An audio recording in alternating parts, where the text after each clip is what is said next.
Today we have on behalf of or from Utilisec, Mr. Justin Searle, who has spoke at a number of different conferences, including Black Hat and DEFCON. Let's give him a big hand and welcome him today.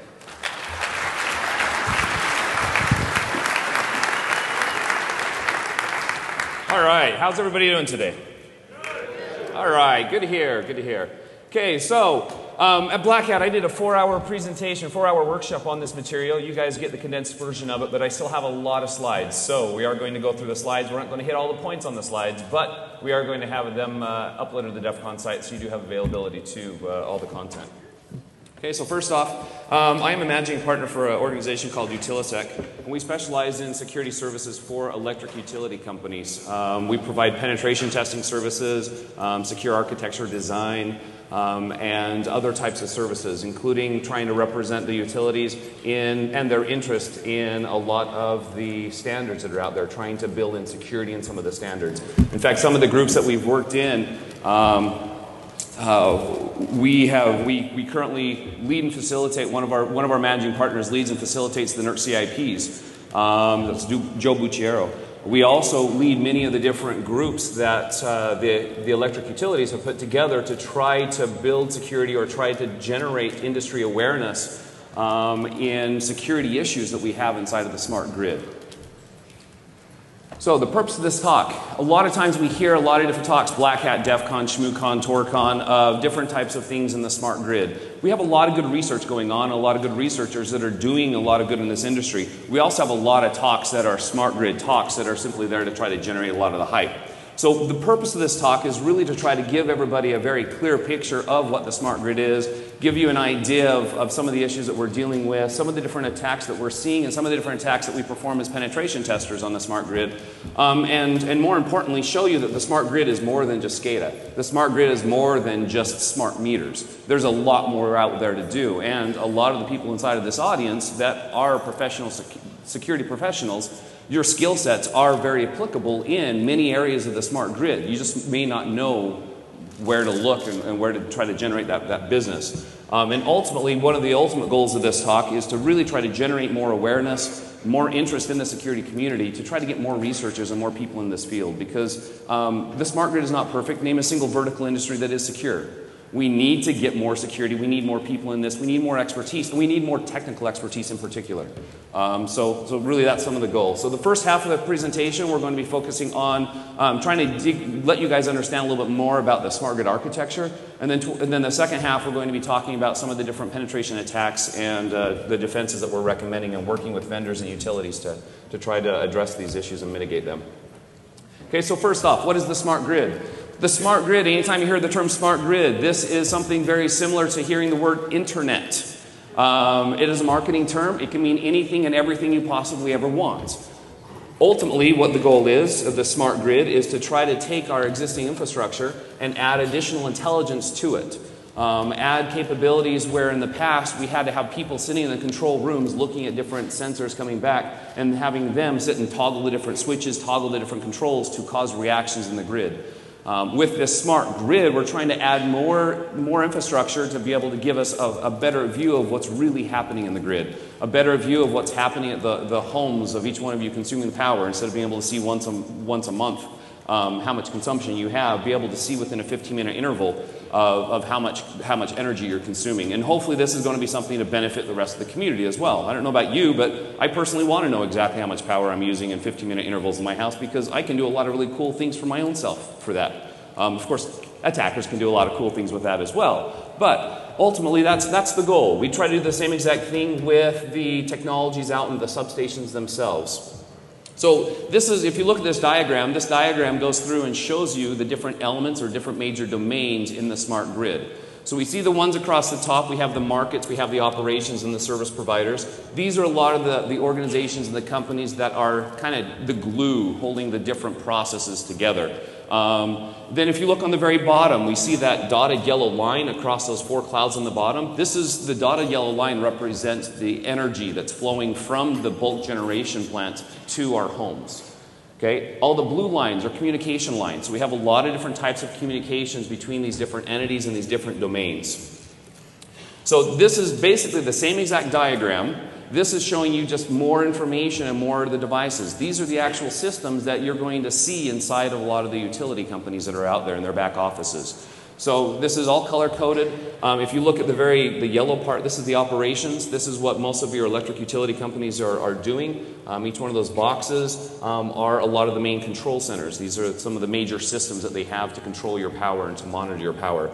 If we look in the actually, let me go back just one slide and show you one thing. So bulk generation on the very bottom. Bulk generation, I think that's pretty obvious. These are going to be the power plants, the nuclear power plants, the coal plants that are generating the power for us. That power flows over to a group of organizations called transmission operators. These transmission operators are what take this power from the bulk generators down to the distribution operators, which are more the companies that we think of as electric utility companies, because they're the ones that we're buying our power from, and then that power flows back into our home. So the transmission operators and the distribution operators, for the most part, they're very distinct. There are several different organizations and utility companies that act as both. But when we look at this diagram, we see the transmission operators in the upper left-hand corner. These are the transmission field devices, the devices that are on those big giant steel poles with the big power lines that we see crossing state borders. My wife and I are falconers, and we always have called these the steelies, because when we're looking for falcons to trap, some of your bigger falcons like the Jeers and your peregrine falcons like to sit up there in the morning and catch the sun as it's rising. So that's how we find a lot of those birds. So those are the transmission operators and their field devices out in the field. The upper right-hand corner, that's the distribution field devices. These are the devices that are put out in the field to control the power that's ultimately flowing down into each one of our houses. That's primarily done through what we call substations. Those are those big things that have the big fences around them, the security cameras, all the barbed wire. Okay, so those are substations. The transmission operator will take this bulk power, they'll drop it down to the distribution operators, usually in one of these large substations, and then from there the power is distributed out to the smaller substations that are closer to our neighborhoods, and each of our neighborhoods then are connected back to those substations to be able to pull the power. We have different types of devices like feeder switches that allow the utility company to control which substation one single neighborhood is connected to. So if you ever have a certain circumstance where your power goes out and the power is only out for 5 to 7 seconds, we're going to have feeder switches and relays that are going to automatically be connecting us back over to a different power source. And so that's why you drop out just for a couple seconds and you come right back on, because they've had some automated event switch you back over to a different power source to try to avoid the power issues that you're experiencing. Now, if we look on the very bottom, the things that are probably more interest to a lot of you are going to be the devices in our home and the lines and the communications between our home and the electric utility companies. That's the bottom right-hand corner with all the green. So these are the smart meters that are inside of our homes, and the other devices that we ourselves bring, some of our home automation devices, those that have electric vehicles. How many people have electric vehicles in this room, out of curiosity? Now that we actually can start buying them in quantity, okay, so we have one or two. So now we can start buying them. We're going to start seeing more of them.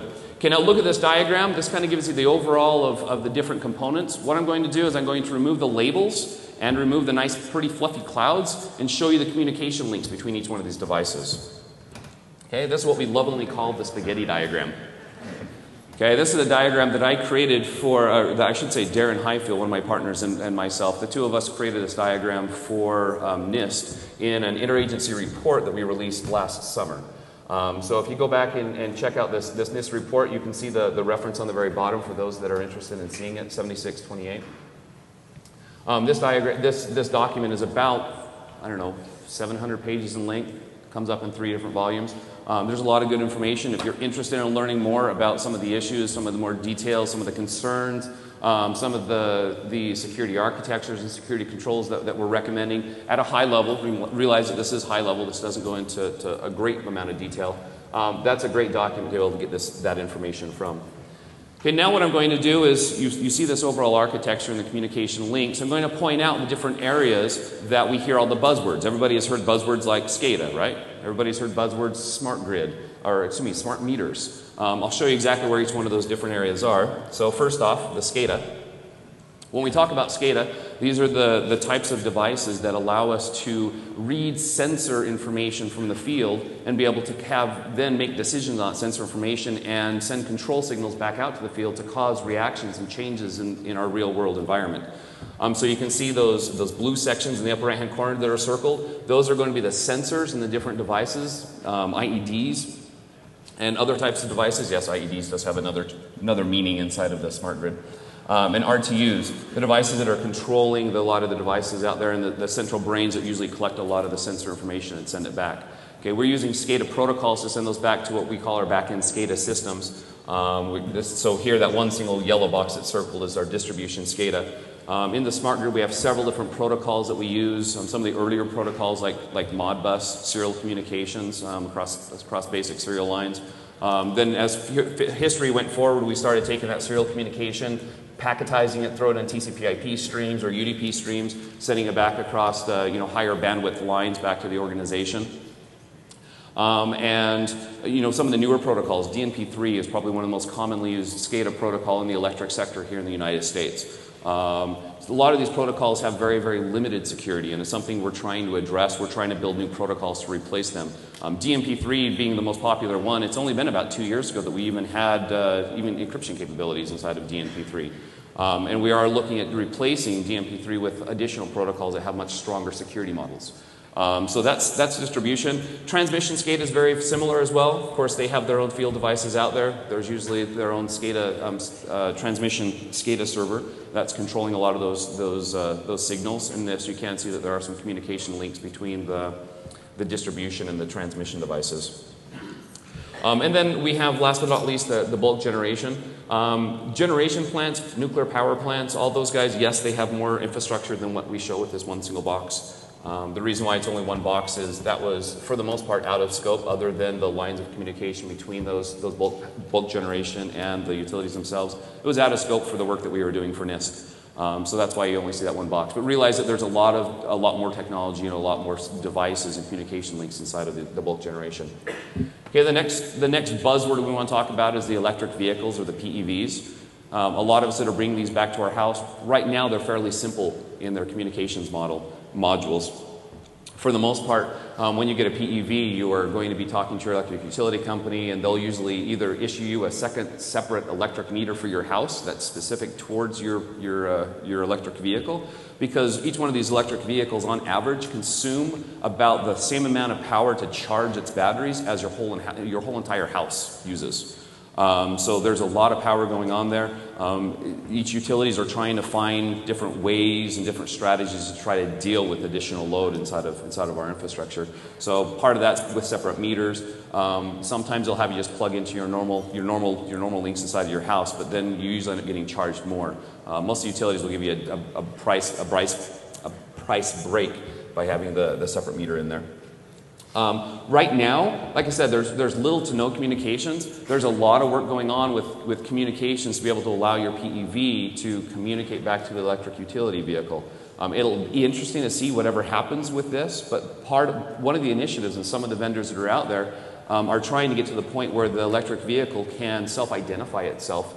And when you plug power in or plug your vehicle into either your employer or your neighbor's house or some family member's house, a lot of people in the industry have this idea that they want to be able to track where your vehicle goes, and it still gets paid on your bill, no matter if you're plugging into your neighbor's house or your family's house or somewhere else. Of course, this becomes a security nightmare, trying to tie this together, especially when we start mixing up different electric utility companies. For most of us in the States, it's fairly easy. Each regional or each city or each town is tied to one single electric utility vendor. It's not quite as easy a case with those people down in that little state called Texas.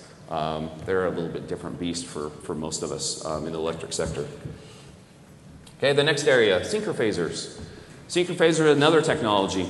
Now, for those of the people in the room, who understands the difference between a digital multimeter and an oscilloscope? Raise your hand.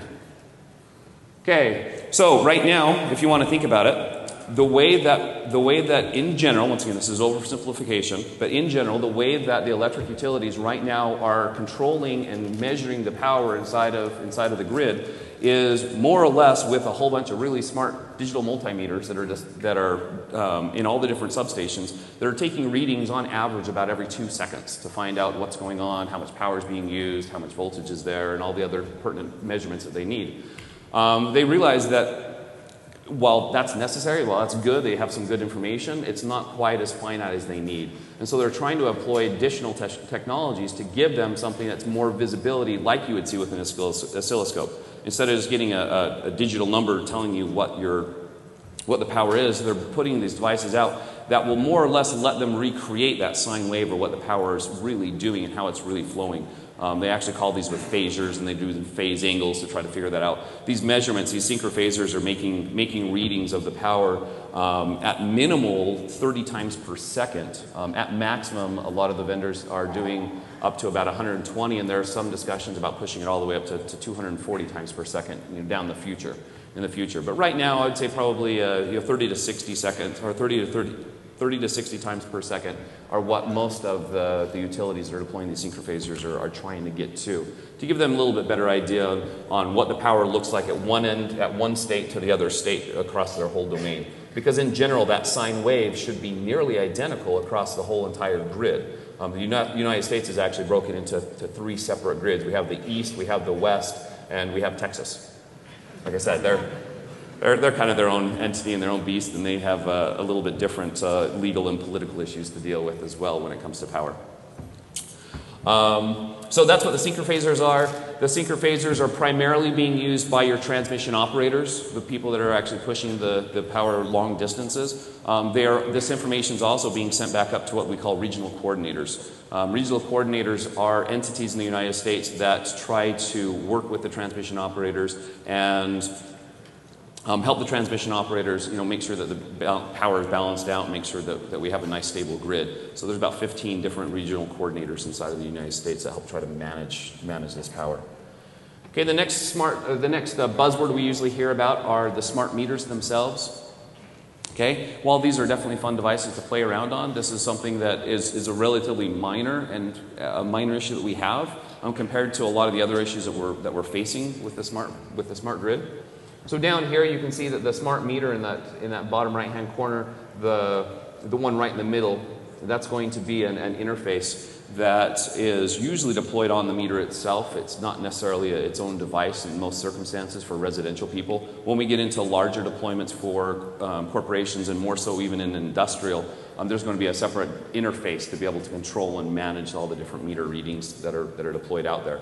So this is where the meter is. There's lines of communications between these smart meters that are being deployed back to the electric utility company to what we call a head end that's in the back of the electric utility company.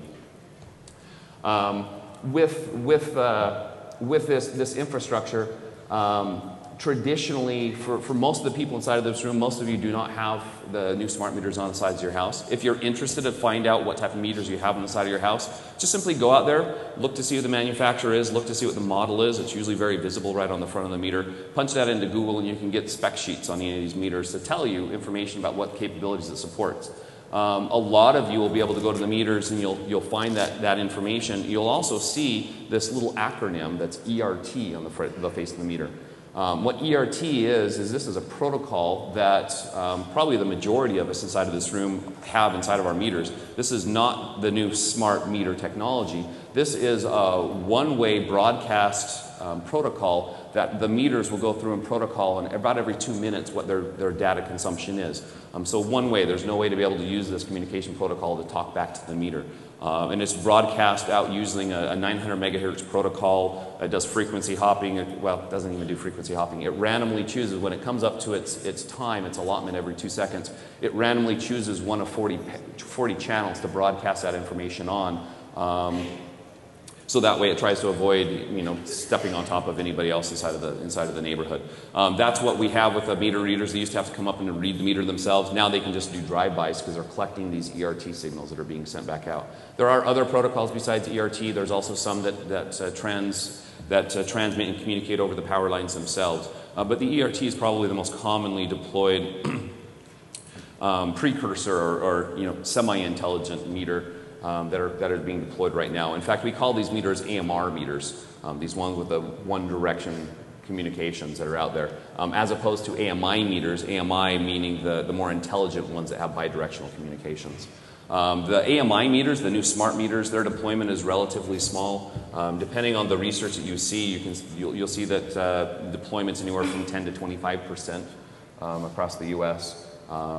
Once again, there's a lot of debate on the exact number of those smart meters out there and exactly what's the difference between some of the smart meters and what are not some of the smart meters.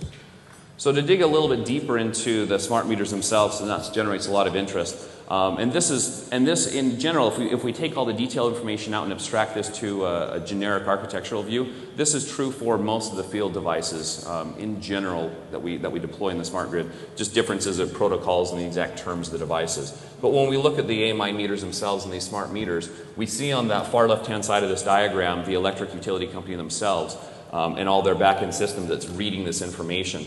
The very first device that's part of the AMI network, these servers that are purchased with the meters, are going to be these head ends.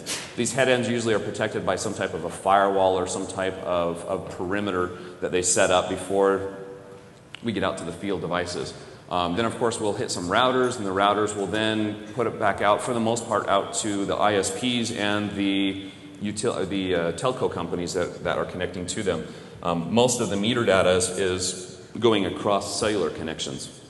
So you can see that the different links we have there, the good majority is through cellular connections out to these meters. We do have some proprietary and third-party offered RF towers. We also had, in certain circumstances, especially in the case of industrial customers, we'll have leased lines out to each one of these. These communications for the meters go down, then these control signals, or when they tell it to shut the power off at your house, will go down to what we call the drop point or the aggregator for the network. These aggregators are devices that are deployed out in the field, either as a pull-top device up on top of a pole, or as a meter, kind of a more intelligent meter that's placed on the side of one house inside of your neighborhood. You can tell when you have these takeout points or these aggregator meters when they're on the side of somebody's house, because in general these will usually be sticking out a few inches further than all the other ones inside of the neighborhood, because they have to make room for that additional communications. Namely, they have to make room for the cellular communication module that's inside of the device. Beyond that, in some deployments and some of the vendors that have these smart meter products that are being sold, they will have, some of them will be deployed with cellular modems in every single one of the meters, but I would say that the vast majority of the vendors that are selling here in the United States instead will have a meshing technology set up so that all the meters inside of the neighborhood will set up a communications mesh to get that data and assemble that data back to the takeout point or the aggregator to push that back up to the utility company itself. Of those devices that have this mesh network, it's rather interesting. Every single one of the vendors that are out there, while they may be using meshing technology, and almost every single one of them is using a 900 megahertz frequency to do that meshing technology, every single one of the meshing technologies and frequency hopping patterns of those 900 megahertz spectrum communications is different.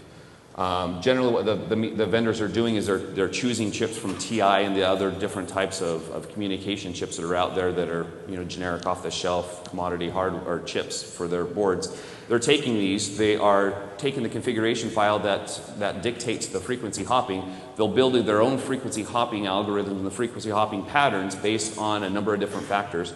By changing the frequency hopping, they can change the amount of bandwidth and the amount of distance they can get out of some of the devices. So they'll tweak that to get the magic numbers that vendor is interested in. And then on top of that, they'll build the meshing protocol. And every single meter vendor out there that has a mesh network has their own proprietary mesh network. There's no shared technologies between the meshing technologies. Above that meshing technology, we'll see a combination of vendors. I would say probably about 50% of them are using a standard protocol for meter communication called C1222. Each one of them, of those 50% that are using C1222, even their implementations are different. While they meet the specification to the letter, they don't necessarily meet it to the point where it's interoperable with anybody else because of a number of different factors. The other 50% of the vendors out there for communications, they're going to be using a TCP/IP connection, either IPv4 or IPv6, depending on the vendor, and then pushing either their own proprietary protocol across it, either raw C1219 tables, which is C1219 tables are how each of the meters actually store their data inside of the meters themselves. Or they are going to be using some standard protocols. They might be using some web services across it. There's not many vendors out there doing web services or XML data streams and exchanges on those meters, but there's a couple that are doing that here in the United States. Of this area of the mesh, when we think mesh, wireless mesh at 900 megahertz, most of us automatically think Zigbee, at least in the field. As I realized, or as I wanted to clarify, I did mention that every single vendor is using their own proprietary one. That means that nobody's using mesh for this meter-to-meter network neighborhood. Every single one uses a proprietary. The place where most of these devices are using Zigbee, which most of them do have Zigbee modules in them, are between the meter down to the devices inside of our house. Okay, so that's where the Zigbee communications come into play. And so if you get these slides later, you can go through and see some of the different protocols and dig a little bit more into it. If we look at the payloads that are being sent across, to give you a high-level idea of what happens in the type of communications that pass back and forth between these devices, I've gone through and listed out some of the different payloads. Notice that the first block of payloads primarily are communications between the meters themselves and the head end. The one below it, the 3 lines below it, at the very bottom of the slide, these are pass-through communications. So these are going to be the communications that come from the Zigbee network inside of our home area network, the devices inside of our house, passing back to the utility company. These will usually either be tunneled across the connection in some situations, or they will simply be data inside of those some of the C1219 tables that are being passed with whatever communication protocols are there. The hand end will simply pull out that input from that table, pass it back on to whatever devices need it on the back end. For the most part, a lot of the utility companies aren't doing a lot of this pass-through communications yet. It's there for future use. Some of the goals that they have is with demand response programs.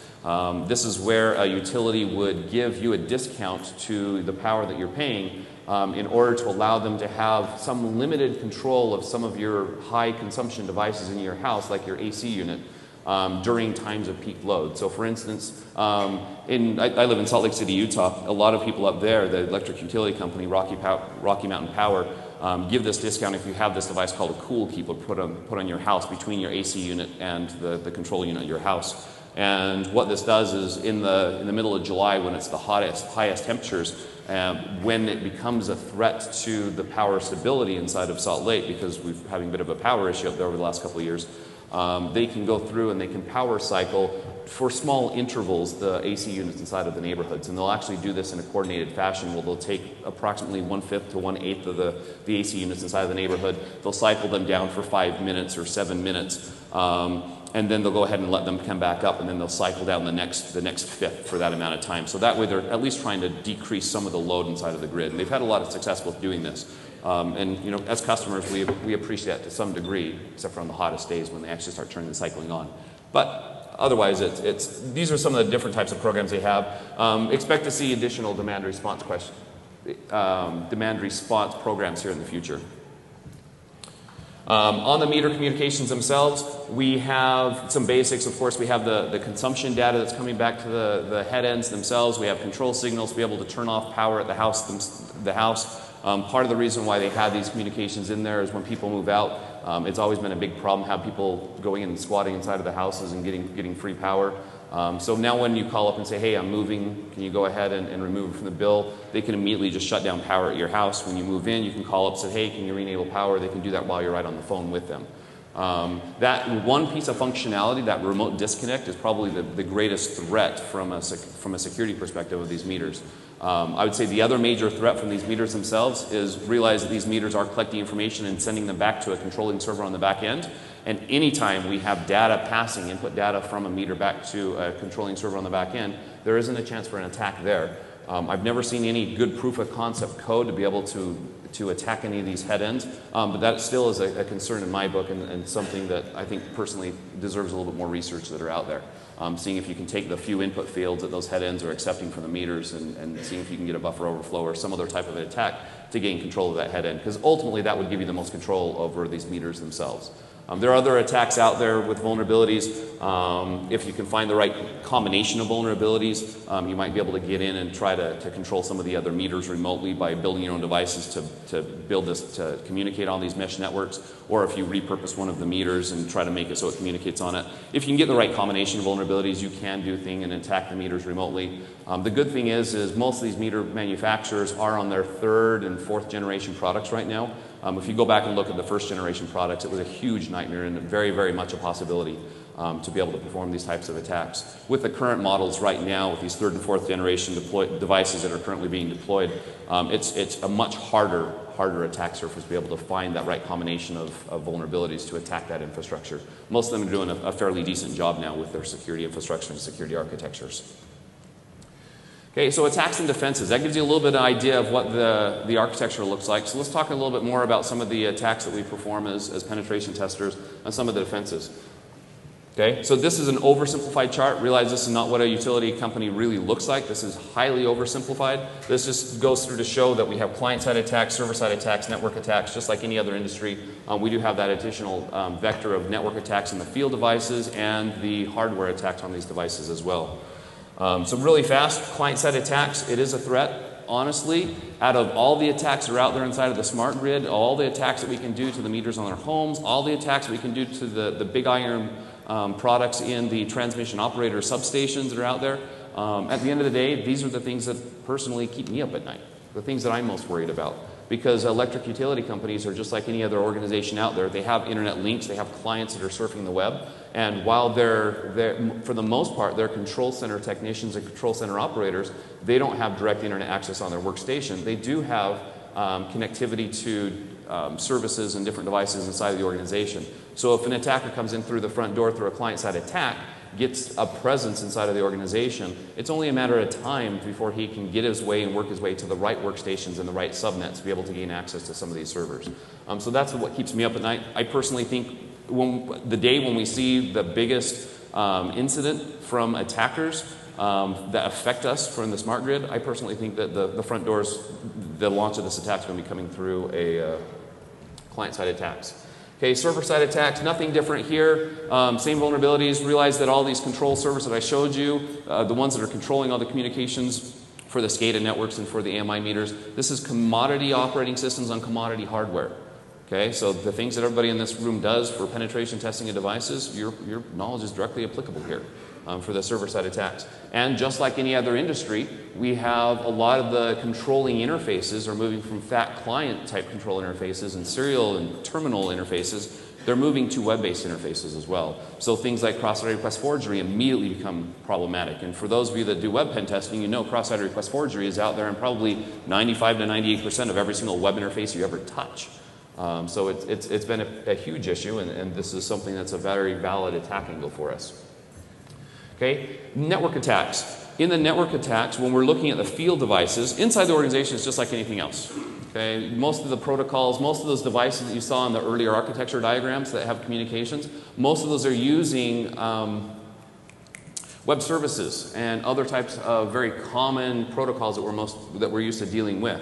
When we get to the field devices, we get a lot of proprietary one-off protocols, especially when we get to the substations, because for a lot of the devices that were deployed in the substations in the last 20 to 30 years, a lot of them were custom built for each one of those utilities, and so they're very, very customized proprietary languages. I mean, even when we have standard languages, like I told you, C1222 for the meters, each of the vendors are doing customizations of each one of those protocols as well. So when we look at network attacks, for the most part, when we do penetration tests, if we have enough time and enough budget, we will go through and try to reverse engineer into the proprietary protocols that are out there. But a lot of times, just like it always is the case when we do pen testing, there's always limited budgets to work with. And so we always want to at least do a very, very simple check of the network communication protocol for some basics. Some of the basics we're going to be checking for is going through and checking for the cryptography that they're using, checking for encryption, just trying to see if they actually have encryption enabled at all.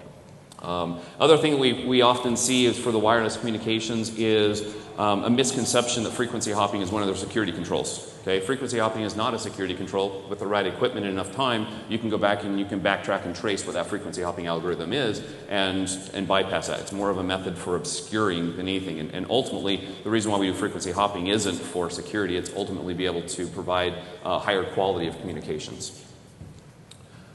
Okay. We also see problems with communications with cryptography because a lot of the protocols that we're used to dealing with, cryptographic protocols in normal IT, simply are too heavy-handed, and the embedded devices that we're deploying don't have that capability. So we have very limited capabilities for some of these devices. So a lot of times we're going to be messing with symmetrical encryption, AES encryption, because it's a lot easier to have these embedded devices use it. We do have some asymmetrical protocols out there, but there's very few asymmetrical options that we have at our disposal. So when we're dealing with these protocols, one of the first things that we're interested in is how they do their key updates and key distribution. Because that's one of the biggest weaknesses and Achilles' heels to symmetrical encryption. When we get a proprietary protocol that we've never messed with before, never seen before, the first thing we're going to do is, if we're going to try to determine whether it's an encrypted protocol or not, and if it is encrypted, try to determine how encrypted it is. So here's some charts just showing you different ways to determine. You capture the packets, you strip out any of the header information, you take just the payload, we build a histogram checking the entropy of the data inside of the payloads themselves. The graph on the chart, the graph on top is going to be, this is the prime model. This is the one that we want to see when we want to see encryption, something that's very, very evenly distributed out. The one on the bottom is still encrypted, but it's not as good as in its encryption mechanism because we don't have quite the even number of balance.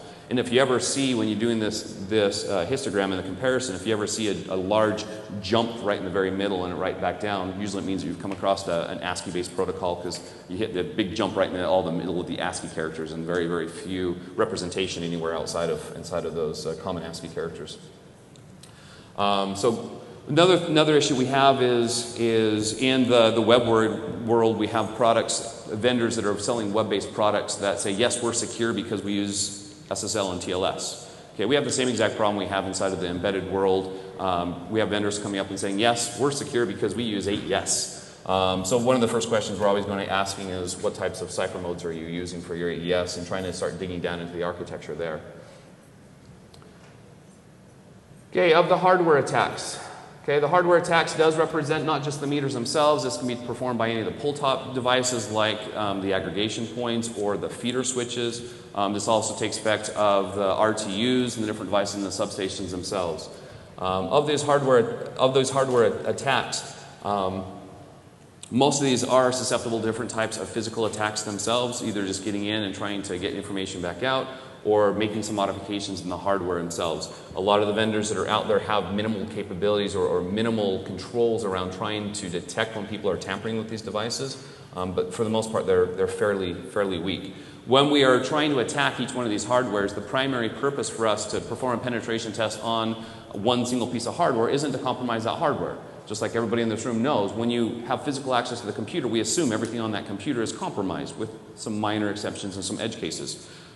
Same thing with the meters themselves and any of the embedded hardware devices deployed to the field. We get our hands on these devices not to show that we can attack these devices and get information off these devices. We attack these devices to try to identify vulnerabilities and to try to get information to enable us to attack the other devices inside of the infrastructure. Some of the things I'm going to be looking for are the cryptography keys, the symmetrical or the asymmetrical cryptography keys that are stored on these devices. Because with access to this information, I can go through and I can attack the other devices inside the infrastructure, either directly. Let's say I can get the infrared password, because all the meters have that little infrared interface. That's a little round thing with the two little dots in it on the front of your meter. It's an infrared interface. If you can get the infrared interface, of course, I can go through and just very quickly launch attacks at each one of the other meters inside of the neighborhood. But what I'm more interested in is getting the keys for the wireless mesh communication protocols, because if I can get the asymmetrical or the symmetrical keys for that, and I can find a vulnerability in the way that they've been implemented, I might be able to launch other types of attacks like impersonating another meter or impersonating the head end and sending control signals down to the other meters from my device. Okay, another thing we have is with energy theft. of these meters. This is something we've had forever. It's not a new thing. Ever since they've had power, people have been stealing power from the meters themselves. There's a lot of information. Any of these terms, if you just punch them into Google, you'll be able to get some details, information about how people have done this in the past and some of the attacks. This is basic stuff, simply trying to steal power. That's not all that interesting to us, but it is kind of fun to talk about, especially when you see really cool pictures like this of people stealing power, piggybacking multiple meters together, ripping the meter out, just getting in and actually hardwiring communications back to one single meter, or usually outside of that one single meter, so it's not being read at all. We also have physical bypass. A lot of these devices are being tried to protect with different controls like locked cases and lock boxes on them, and fences and perimeters and security cameras and all these things. Of course, locks, we can pick the locks. Fences, we can climb the fences. Cameras, well, number one, if they have cameras. Number two, if they have cameras, do they actually monitor them? If they do monitor them, how long does it take to roll something out? If you get a good attack and you can actually replicate this attack and make it very easy to go through and launch, you can go to each of the different substations, launch your little attack, get back out within a 10-15 minute, at least give you some remote presence and wireless remote presence inside of that substation to be able to go through and continue your attack down the road. So these are things that we're trying to combat, some of the things that we're trying to address inside of the smart grid. When we're working with the hardware itself, I told you we're looking for keys in the hardware. We want to go into these keys and try to extract these keys out. Two methods that we use for extracting these keys out is either going through on these hardware devices and identifying where the data is stored at rest. So the EEPROMs, the RAM chips, the flash memory inside the chips, the onboard storage of the system on the chips and the microprocessors. Trying to gain access to those and dump the data back off of them. Another thing that we'll do is we'll go in and identify communications between the microprocessor and other keys like the wireless, or other chips on the board like the wireless board, and we'll jump in and we'll sniff the bus communications off those devices, trying to find those key exchanges. This is something that we'll occasionally find is in order to set up the encryption, if a lot of the encryption is being done by the microprocessor and the RF chip itself is just a very, very dumb chip building the median for it to communicate on, we might not be able to get any data off because the data is already becoming encrypted. But if that RF chip has more intelligence and is doing the encryption itself, quite often the data is being passed plain text in a serial link across that bus to the chip, and quite often that key is also being sent clear text over that chip as well, because the key is usually stored on the microprocessor itself. So if we can capture that key back off, we can get access to the cryptography keys for the communications channel. So these are just some pictures of going in, showing you how we jump in on some of the different devices, connect different wires to it. Using syringes, that one thing on the left-hand side, that's a big syringe that we use. It makes it very easy to use a syringe to go in and get some of the small surface-mounted pins that are on the devices themselves. Occasionally we have to go through and make some minor modifications to try to get chips out of the way from interfering with our communications and try to stop the attacks that we're doing. We avoid this when possible. It's not always possible.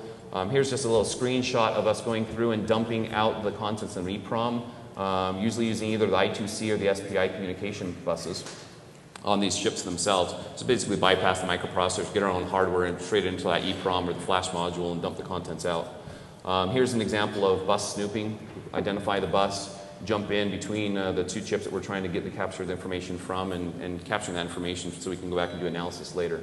Once we capture that information, we have to identify the information that we want out of the side of this dump, because a lot of times these dumps are very, very cryptic. Two different ways to do this. If we have symmetrical encryption keys, we do attacks very similar to the attacks that they did with the Blu-ray discs, where we systematically go through and take the exact length of the key that we know that they're using, and we systematically step through the memory dump until we find a key that successfully decrypts whatever traffic we're trying to decrypt. If you see here in the very bottom, this is a combination of Travis Goodfett's Goodfett tool and Josh Wright's Killer Bee protocol that we do this attack in when we're dealing with Zigbee. So dump the memory contents off of a Zigbee chip or grab it straight out of RAM. We then use that binary dump to step through it until we can successfully decrypt a Zigbee packet. Asymmetrical is even easier. Asymmetrical keys are pseudo-randomly generated. Okay, so all we do is we go through and do an entropy analysis of the dump we have, and as long as the rest of the data on the device is not encrypted, you can very easily decide exactly where that asymmetrical key is. So you see that one spike right in the middle, that was the asymmetrical key inside of this dump. So they're fairly easy to identify. Once we go through and we have this information, once again, the goal is to try to leverage this for other purposes. Some of the defenses we're recommending for the utilities is try to use system on a chip as one of the best defenses they have, as well as try to limit the cryptographic keys that they're deploying out to the other devices. Another item that we're going to be using or looking for besides the key itself is the firmware. Because with the keys, while we can get the keys is all great, fine, and dandy, if we can get the firmware itself, the firmware gives us capability and greater insight to these devices, and you can go through and use these or binary decompilation and go through and analyze the binary itself or do source code review on the device. Those are two different options if you have a copy of the source code. If you are going to be doing binary analysis on the flash, it does become a little more problematic than most of you doing binary analysis on common everyday computers, because each one of these embedded devices has different microprocessors with different instruction sets. So you quite often will have to go through and build decompilers to try to simply gain access to the instructions in the first place. So that's a huge obstacle that we come across. And for those that like writing decompilers, we could definitely use a lot more of them out there for the embedded chip space. So great, huge opportunity for you to get into. Other than that, for conclusion, yes, the smart grid's out there. The smart grid does have security issues out there. No industry is perfect. But at the end of the day, I think we're moving forward and we have a lot of people looking at these devices and we can always use more. For those that are running security shops out there and providing security services, realize that there's a huge potential inside of the smart grid with working with the vendors of the smart grid as well as the utility companies that are buying these products. Your skills are directly applicable in many of the different areas, and for those that want to learn new skills, there's a lot of new skills out there you can pick up with some of the hardware hacking techniques and some of the proprietary networking protocols that are out there. So a lot of good information out there. If you want more information, you can go through and check out a couple different resources. Throughout the slide deck, I try to give resources wherever I possibly could. If you want more information about some of the attacks specific, my previous employer, InGuardians, they do have on their website an attack methodology that goes a little bit more into detail about some of the hardware attacks that are out there. That's a great source. Of course, I did mention the NIST interagency report that was released last summer. You can go through and grab that. The URL's up there. And then also, if you go to Smart Gridopedia, it's a great place to get information. And specifically on Smart Gridopedia, there is ASAP-SG, one of the work groups that I've been working on for the last 2 years. All the products that we create and all the documents that we create to try to help the utility secure their infrastructure, we post publicly on this website. You can gain access to any of these and get information about any of the specific domains that I've spoken about today. Other than that, thank you very much. I will go ahead and take questions in Q&A, but thank you. It's been good.